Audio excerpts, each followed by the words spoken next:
and welcome to the Sydney Opera House, where we're sitting in the Joan Sutherland Theatre in a big empty space, responsibly distanced, but all on our own. It's really good to be here, bringing you the third in our series of Thinking Through a Crisis, where we're talking about responses to COVID-19 and the way that we're dealing with all of that. And we are, of course, on Gadigal country. This land was never ceded, and the results of the dispossession of this land are still being felt today. So First Nations people watching today, welcome to the conversation. It's good to have you with us. So we're here today to talk about ethics. And when we first started thinking about this conversation, we were thinking about it at the moment. We're coming out of lockdown, various restrictions are being eased, people are feeling a little bit freer, but we are still in a global pandemic. But we wanted to sort of talk about the ways that the crisis has influenced the way we behave, the choices that we make about the way we live, the way we relate to each other, our ideas around responsibility and community. And we will be absolutely talking about these things today, but in the last week, the video of George Floyd being murdered in Minneapolis has sparked riots and protests around the world and has really highlighted the deep and systemic inequality that exists in the United States and also in Australia, where there are protests also. And I think that COVID has really amplified inequality. I think that it's amplified a lot of things, and I think that inequality is a really, really massive part of that. So I do think that the two things aren't not linked. So we're talking about ethics, but not just about COVID, also about racism. And with me today are two people extremely well qualified to be discussing these matters. Brigid Delaney is a writer and journalist. You can read her columns in The Guardian, or you can read her books, Wellmania, The Restless Life and Wild Things. And she's currently co-authoring a book about Stoicism. Dr Monty Badami is an anthropologist, writer and podcast host who studies religion, ritual, inequality, identity and community, and is currently working on developing inclusive and respectful COVID responses in remote Indigenous communities. So welcome both of you. I'm really glad you can be here today, and you're going to have to imagine the wild applause that greeted that introduction. Thank you, Edwina. What a pleasure. So one of the things from an ethical point of view that I've been fascinated with over this whole period of COVID and lockdown and all of the rules that we've had to adhere to during this time has been this tension between the individual and the collective, and the way that sort of journey has changed and shifted in the last 400 years since we've been in lockdown. What do you think? Is there a difference between individual and collective when it comes to ethics? And how do you think they've played out in our response to this crisis? I mean, each individual, comprises of a collective. So whatever I do as an individual, affects my community. So, for example, if I decide that I don't want to socially distance or sanitize my hands, or if I go out and I'm sick, my individual actions, affect a collective. And it also sends a message to my community that it's okay to breach guidelines, or it's okay to just do your own thing. So therefore, the message about social distancing can break down really easily if individuals take things into their own hands. So the collective has been incredibly important and probably crucial in the management of the pandemic. Yeah, no, absolutely right. I think without that collective response, we wouldn't have had the success that we've seen certainly in Australia. And we're seeing how in other countries, the absence of that collective response has resulted in quite catastrophic outcomes. And so, it is a collective response, but we all have this responsibility to act as individuals. And I suppose, in that sense, there is a difference between the self and the collective. But I wonder, can we understand the self without situating that self, that individual, within a broader collective understanding of how we've evolved, how we've emerged, the sorts of things that affected our level of privilege and our ability to act in the moment of crisis. I mean, I guess the self doesn't exist without the community that is supporting the self. But there have been, I think hoarding at the beginning was a really interesting little kind of moment where people were like, well, I have to look after myself and my family, and so I need a room full of toilet paper because otherwise I can't possibly feel secure. I mean, what does Stoicism tell us about that, Brigid? So Hoarding of toilet paper in the Stoic world is very bad. Stoicism is an ancient Greek and Roman philosophy. It's developed in pre-Christian times, but it's still very relevant today because proponents of Stoicism or Stoic teachers like Epictetus, Seneca, Marcus Aurelius, they believed that the individual was responsible for their own thoughts, actions, character and judgment, but the collective had to be considered in relation to those things. So there's this dichotomy of control which Epictetus talks about, which is I can't control what you think or what you do. If you want to go out and buy 100 rolls of toilet paper, that's your decision.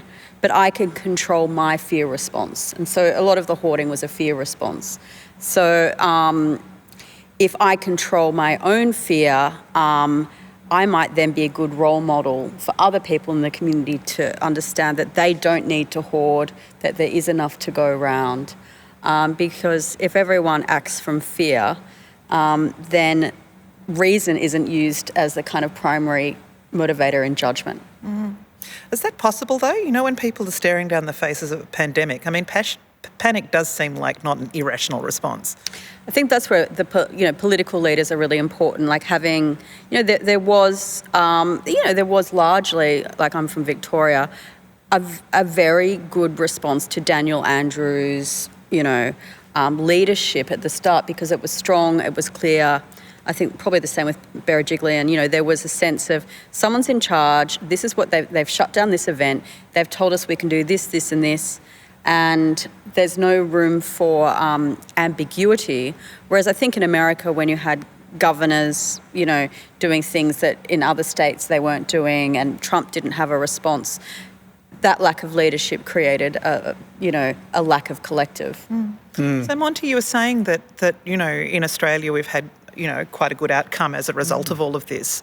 But what do you think that responses to the pandemic and to the restrictions that may or may not have been placed, and when I say responses, I mean not just responses by citizens, but also by governments.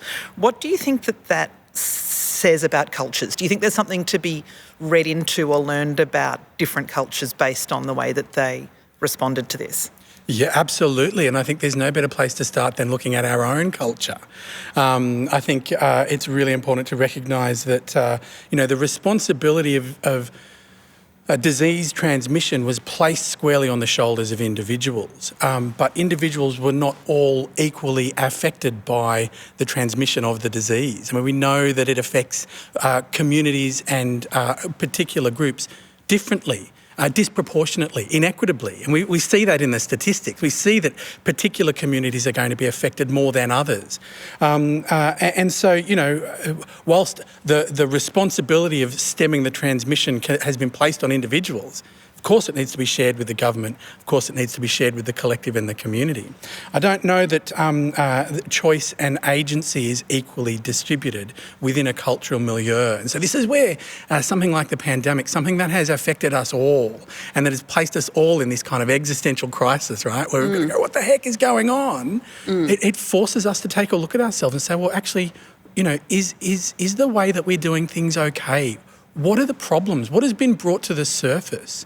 We know that our privilege has made us blind to the fact that the distribution of resources around healthcare and access to healthcare and things like protective equipment hasn't been equally distributed. So what does that tell us and what can we learn from it?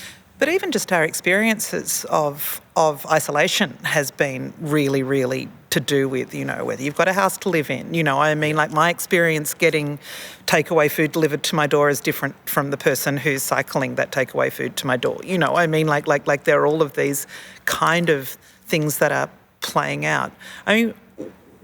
Just to keep on this idea of what it reveals around cultures, what do you think it says about being Australian, or what do you think Australia's response has said about us in terms of our compliance or our lack of compliance? We're a relatively privileged country, but that privilege is distributed unequally. Yeah, I think Australia has, by and large been quite obedient. There have been a number of fines, and some early work has been done to show that the fines have been in kind of lower socioeconomic areas. And there'll be still more work to be done in that. But look, Australians, I think a couple of things have happened. One, JobKeeper, which meant that it felt like no one was going to starve to death because of the pandemic, and that there would be a relatively stable workforce coming out of this because the jobs weren't lost. And that shocked me coming from a Liberal government. I thought, I can't believe this feels like an extremely socialist kind of universal basic income style policy. Plus you had you had New Start increased, and you had all these kind of huge social changes that would have taken probably 30 or 40 years to get there. And I reckon it almost felt like one afternoon in March, the entire world changed.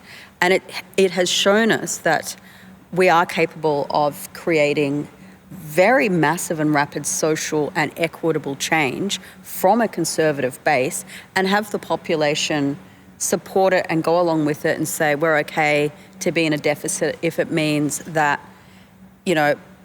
people in my community who might have worked in a pub have that a similar income. So I felt quite optimistic, not just about Australia's response, but also about the government's response. And then the possibility that in the future, we can kind of pivot and act quite quickly to make positive changes. Yeah, look, I'm incredibly proud of many responses. I think there's a lot that we can do differently and a lot we can do better. But definitely, I think that with the risk of dropping a dodgy pun, I mean, we can't look at isolation in isolation either, right? The COVID isolation came off the back of floods and fires and drought. And so Australia does have a history of getting stuck in and supporting each other and having that collective way of dealing with things. This is what does make us so very, very different from America in that respect. That concept of egalitarianism, mateship, supporting the community and doing what we need to do to survive is a big part of our culture. It's very important. By the same token, Australia had the highest rates of panic buying in the world, right? So, again, it's this problem I have with looking at it as either or from that binary perspective, and starting to allow the complexity to sit. Or sit with the complexity so that we can see what's revealed through that. I mean, I think it's almost like I'm going to look after myself, but I'm also going to look after other people. So, yeah, I see what you mean about the binary. And, I think what emerged was after the panic response, which was about being afraid and feeling out of control, which is very normal in a pandemic. You then started to see things in neighbourhoods that were very, really lovely. Like people in my one friend's neighbourhood in Collingwood, when at the height of the toilet paper panic buying, outside each house, someone in the middle of the night left a roll on each doorstep. And it's probably someone who went out and hoarded and realised, oh God, I'm a dickhead. 200 rolls. So, there is this, there's good and bad. I mean, it is really, when you look at, of all the countries in the world, the one that's had the most catastrophic results out of this is the United States, right? Like their numbers are in a different scale.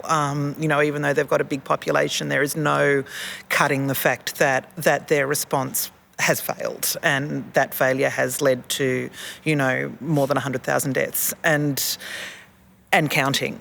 And I wonder what role a kind of culture which has been built, from the start, has had the notion of individual freedom baked in to its culture from the start. What role that kind of like staunch individualism has had in forming their cultural response. What do you think?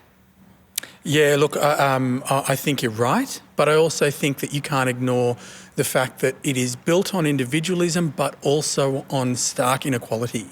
The the wealth of America was built on the back of exploitation. The foundation of America as a Western nation was also built on religious fundamentalism. So, I think, which one do we choose? Which one do we choose as the variable that has affected the response in America? Which one is more important? And I think looking at the UK as well is really interesting, because they're kind of half, like austerity really robbed them of a lot of the social fabric and a lot of the systems that would have kept that country a lot more robust during the pandemic. But you still have this great love of the NHS and this great love of the health system, but you haven't had the government investment or the will, and also you don't have social capital there at the moment because of Brexit. So you've had, a number of quite serious injuries to the body of the UK, and then you've had the pandemic, and the body just hasn't been able to, reconnect to fight it. Whereas, as you were saying, Monty, Australia has had a series of quite severe natural disasters where communities have banded together. I mean, I think the real test for us will be climate change, and also, responses to, rates of Indigenous incarceration and deaths in custody.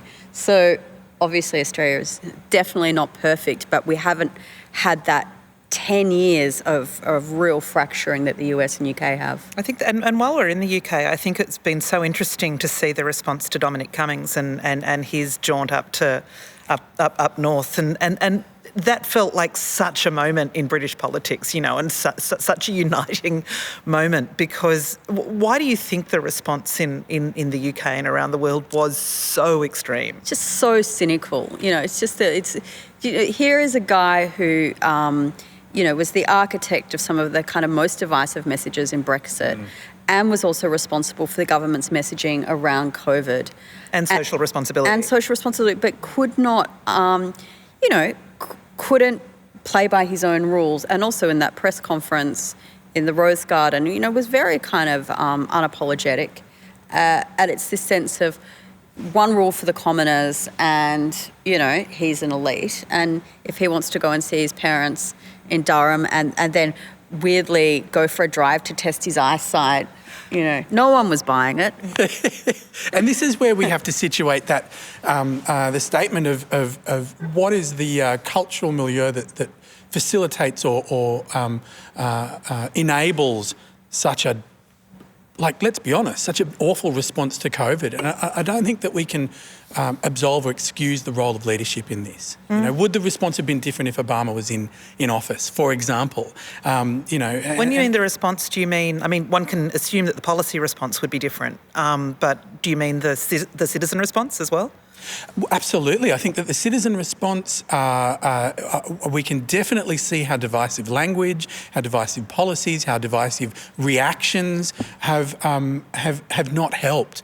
By virtue of the fact that we had armed militia in the government protesting lockdown, and there was almost like a harm minimisation approach to the way that was dealt with by the police. And yet, a similar situation happens in response to black deaths at the hands of police, and there is no harm minimisation there at all. They actually go into lockdown because of that, when they probably should have gone into lockdown, in March. All these people who've been prepping for years, who can sit in their bunkers for 18 months, have decided all of a sudden that a couple of weeks they need to have a haircut. Yeah. If you didn't laugh, you cry. But leadership's been crucial with, say, someone like Angela Merkel, who's trained as a scientist, and gave a mixture of kind of compassionate and highly sensible and information-rich broadcasts, and it's meant that Germany has, at this point, got out of it fairly well.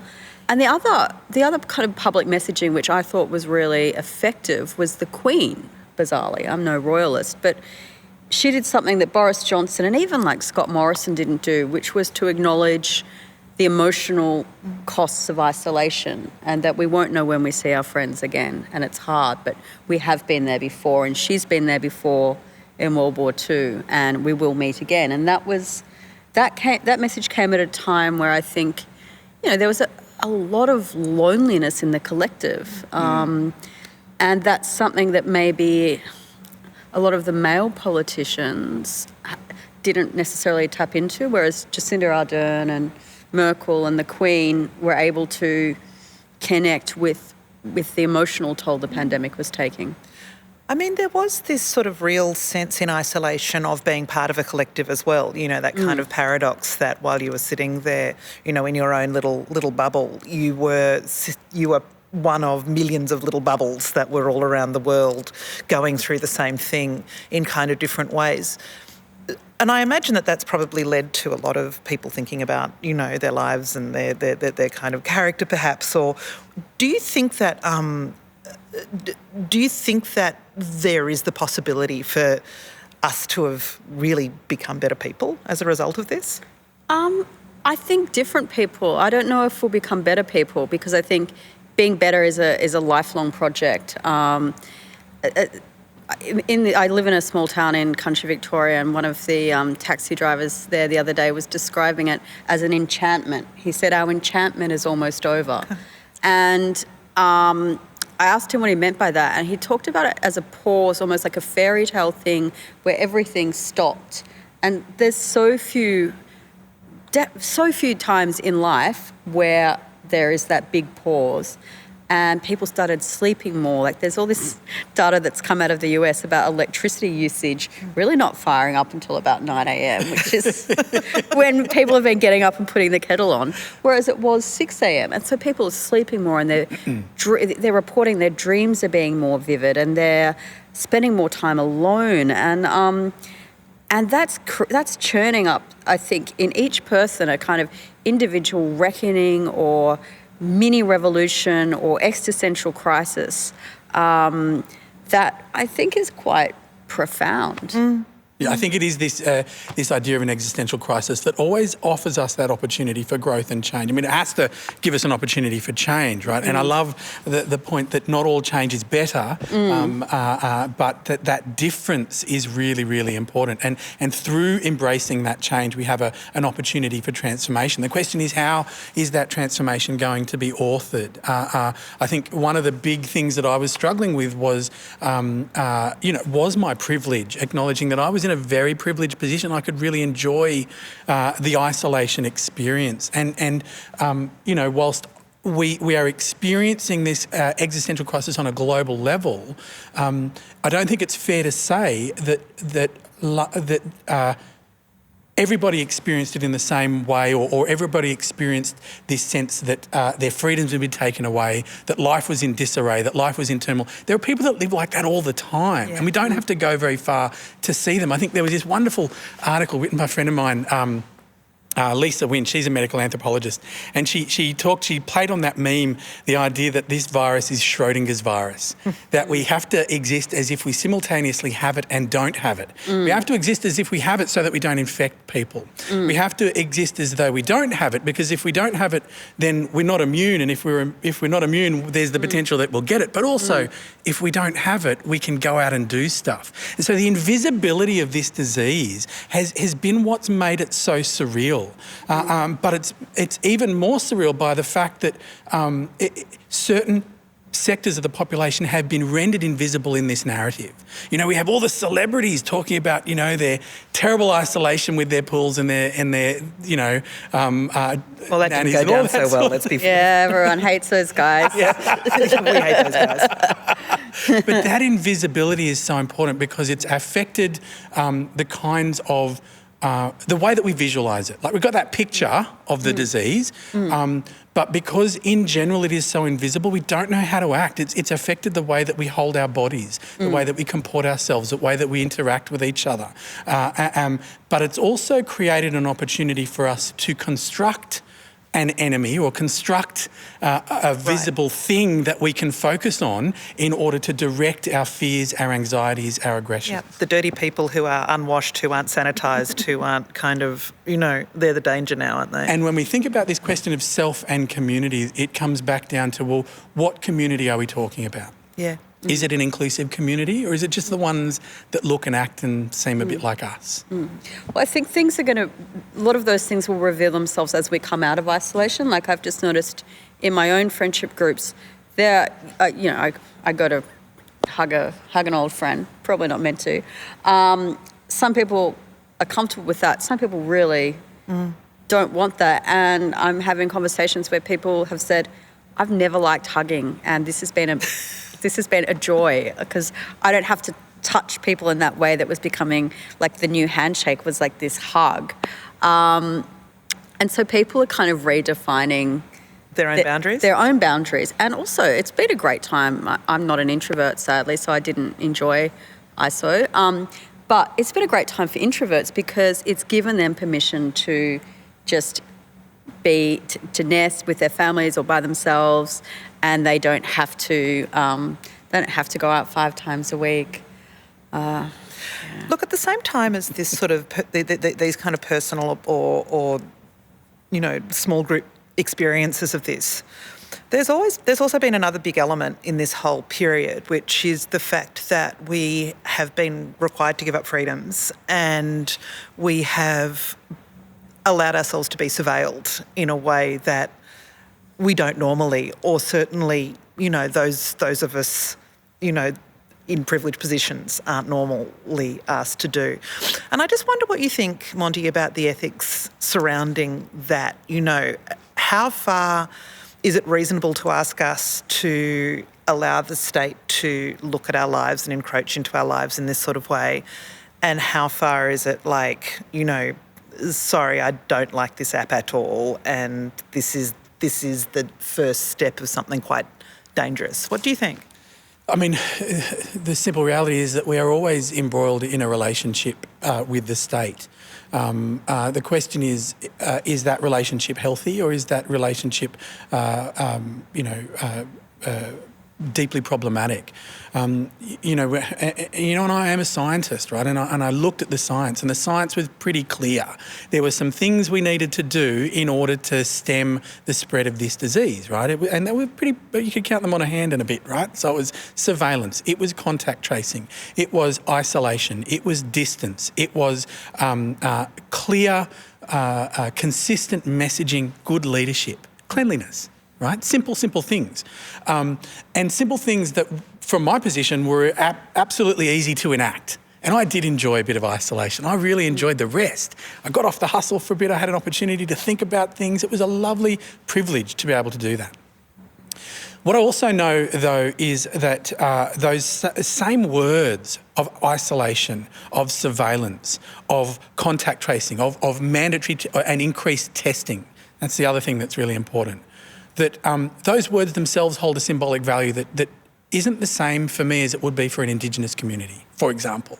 That the language itself of those techniques of measurement, categorisation, census and control have a deep traumatic history with regards to their relationship to the state, and we need to be mindful of that. Having said that, I also know that, we have learnt a lot from the lessons and the mistakes that we made during the swine flu, especially with regards to Indigenous populations. And so, they were the things that were featuring in the way that we were responding. And we got incredibly lucky. There were so many variables in our favour. We're an island. We have a small population. We're able to close things off really quickly. Even though there are porous boundaries, we're able to close things off. And our Indigenous communities who were the most vulnerable were generally protected from the virus.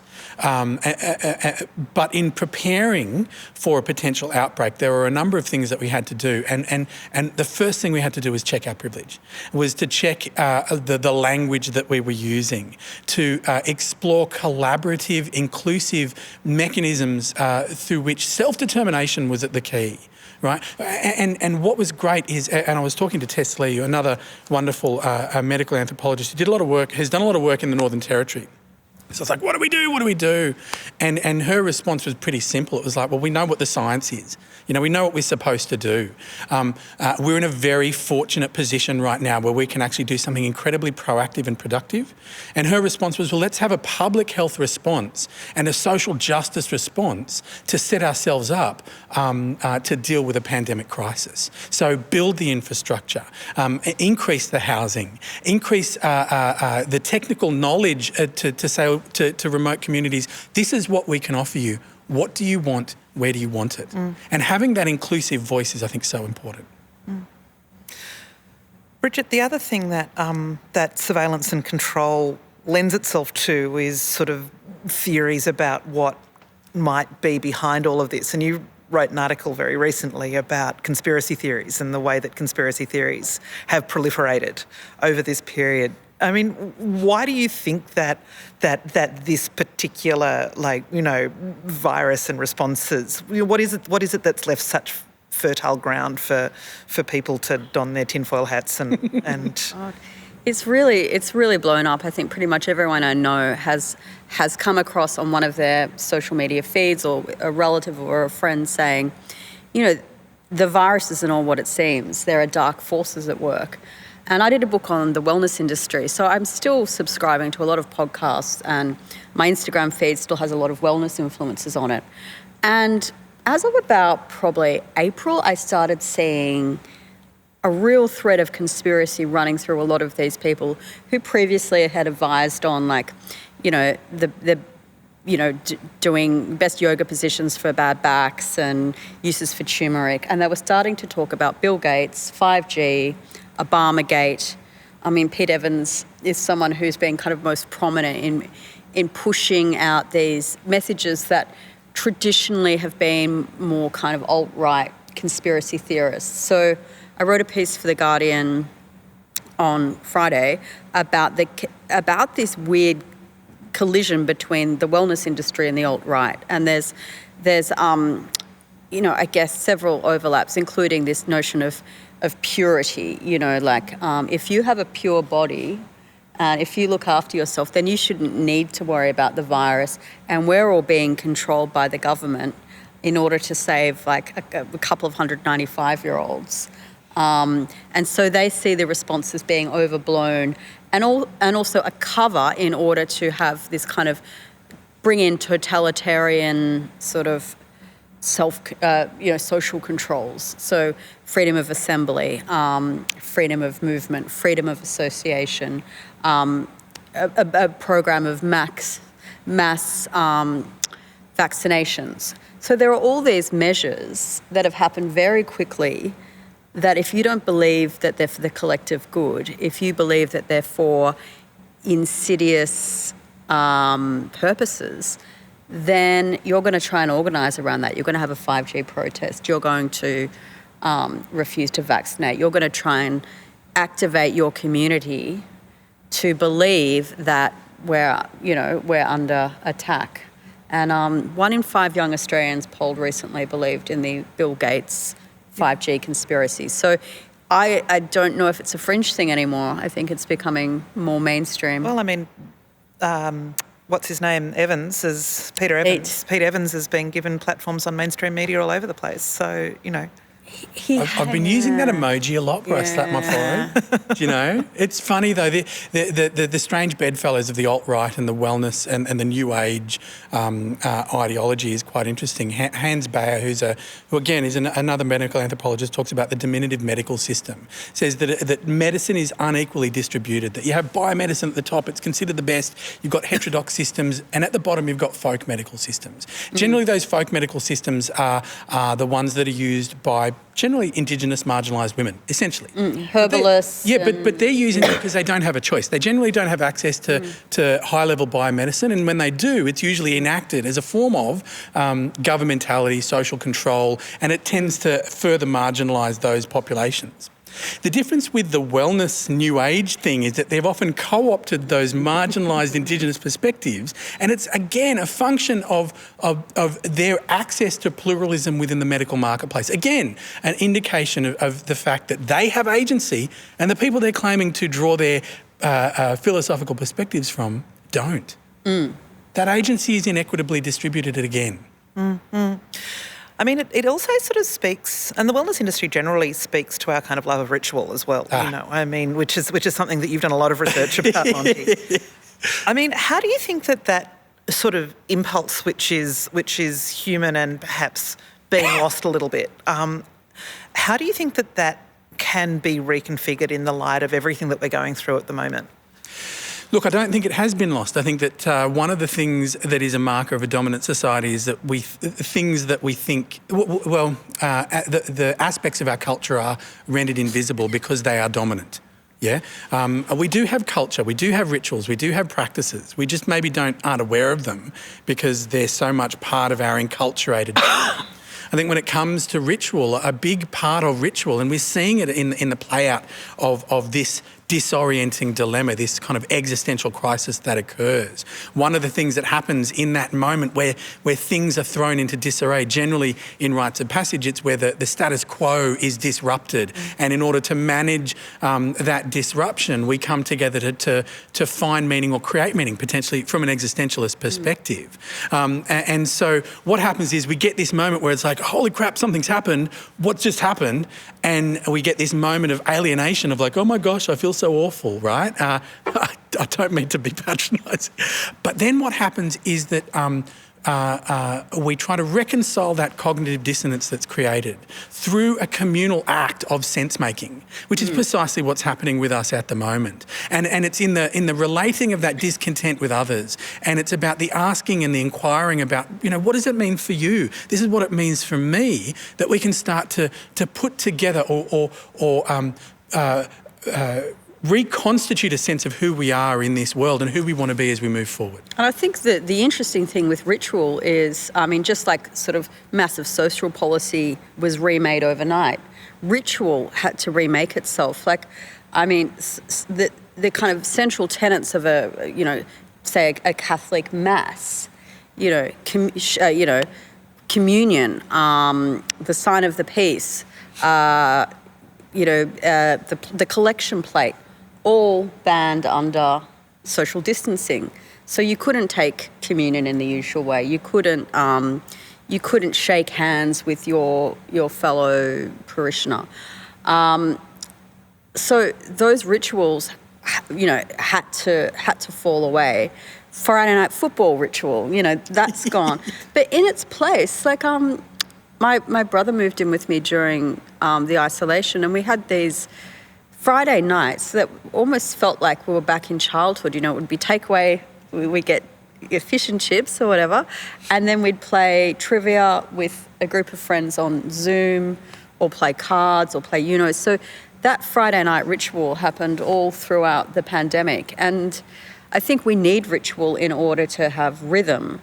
And whilst the pandemic destroyed some rituals, you ended up creating a whole heap of new ones, which were very lovely. And I think this is the important thing. First of all, no culture is static. Culture is constantly changing. Rituals have come from somewhere, they're going to change and become something else. What we know is that our tendency towards ritual increases in these moments of crisis because it gives us something repetitive and structured that helps us to feel safe and in a time when things are so confusing and complex, right? It gives us an aspect of predictability that is incredibly reassuring, not just on a social, cultural level, but on a deeply emotional and embodied level. And so this is the beautiful thing, is that we could get rid of some of those rituals that were just about orthodoxy and start to allow rituals to emerge out of praxis, out of the lived experience of crisis, of shared crisis. And that's how we were able to start having the conversations of what does it mean? Who am I? Who do I want to be? So, Monty, what does it mean? Who are you? And what does it all mean? I bloody know. And that's okay. I think this is the thing. And I'd love to hear your ideas about this, especially from that Stoic perspective, because, I think one of the things that people did immediately was and we saw it in the social feeds, right? And we keep seeing it in the social feeds. It's reacting in order to say, this is what it means, this is what it's all about, this is what's happening. And that reaction was starting to shape the narrative, but things were happening so quickly and the changes were happening so profoundly that those narratives didn't last. And so I think we were talking before, like that reaction, that reactive way of going, well, this is who I am, doubling down on whether it be male identity or white identity or middle-class identity or left or right-wing identity, doubling down on that to give us a sense of security and stability in a moment of crisis. I think that was problematic. I mean, I can understand it. I can totally understand it. But what's happened is that it's opened up an opportunity to sit with the complexity and to not have to have those answers straight away. I think we still have a long way to go. So, perhaps we can embrace the possibility that there is not going to be closure. This is incredibly disruptive. That perhaps we're not going to have resolution. From a Stoic perspective, I'm interested in how would the Stoics deal with that moment of disruption and confusion and disarray? Well, I think it reminds me of that kind of Leonard Cohen lyric, which is there is a great Stoic, Zen Buddhist, but there is a crack in everything, and that's where the light gets in. And I think when you're saying that this is just the beginning, I think this is the crack, and why this has been such an illuminating time on so many levels is because it's allowed light to get in, and that light has shone on inequalities. Like, why is it that people of colour are more likely to get sick? Why are our most essential workers some of the lowest paid and least appreciated? Who's going to look after, who's keeping an eye on people that live alone or people in care homes? So the pandemic has allowed some light in, which on a personal level, like, how am I in a crisis? How am I reacting? Am I fearful and anxious, or am I open and accepting? So people have had their personal reckonings, but there's also been this societal reckoning and a global reckoning. So it's a lot to deal with, and it's fascinating, and we'll be studying this time for years. But I guess, Monty, just to bring it back to your thing about the Stoics, they lived through plagues, and they lived through both Seneca and Marcus lost children at really young, that were young, and Seneca was exiled for years, and Epictetus was a slave. So they lived in these times where there was no way you'd have a long period of time in the sun and prosperity like we've had in Australia for the last 27 or 28 years, or however long it's been. They expected turmoil and they expected plagues. And so they adjusted accordingly, which is to say, well, what can I control in this situation? Yeah. I can only control my response, and I can control how I treat other people. But I can't control you. I can't control you. I can't control the person that buys, all the toilet paper. So if you could get one thing out of this, either for yourself or for society more broadly, what would you hope that this period might shift? I mean, I think it's probably a pause more than a complete reset. And thinking of it as a reset's probably a little optimistic, but or pessimistic, depending on your perspective. But what would you hope we get out of this? I mean, I do have to respond to Brigid's comment. The reality is that the Stoics in their time, they were faced with this disruption every day. And there are people every day who are facing this disruption. The only thing that is different is that it's been brought into our lives. So right now, when we're thinking about questions of individual and community, we do have a moment as a privileged population to make a choice. I can't help but think that, and when I look at the variables that have contributed to where we are today, I can't help but think that there is this massive irony in the fact that if we looked after the social and the environmental injustice in the world, we wouldn't be in quite the same position. We certainly wouldn't have to deal with the situation with such extreme measures. And so I suppose my question or my hope is that if this, the light is being shined in through the crack and we have this opportunity from a position of privilege to make some choices and to put ourselves on a path, what path do we want to go on? Whose path are we serving? Who's going to create that path? Who's going to be disadvantaged by the choices we make? Who's going to be advantaged by it? What voices can we include in that conversation so that we can embrace the complexity? Brigid? I think the pandemic has shown that we can move quickly to make the world more equitable. There are fewer excuses now, aren't there? Yeah. We changed the world. We shut down the Grand Prix on the day of the Grand Prix. And when that happened, my jaw hit the floor and I thought, okay, if Daniel Andrews is doing this, we can do anything. Well, on that note, thank you both so much for being here. There's a lot still to unfold. Things are unfolding this weekend all the time. It'll be so interesting to see where this takes us. But I certainly hope, I'm certainly looking forward to hearing your thinking about it as it progresses. And thank you so much for joining us for this conversation about the ethics of a pandemic and 2020. What a year. We'll see you next time here in the Joe Sutherland Theatre. Thank you so much.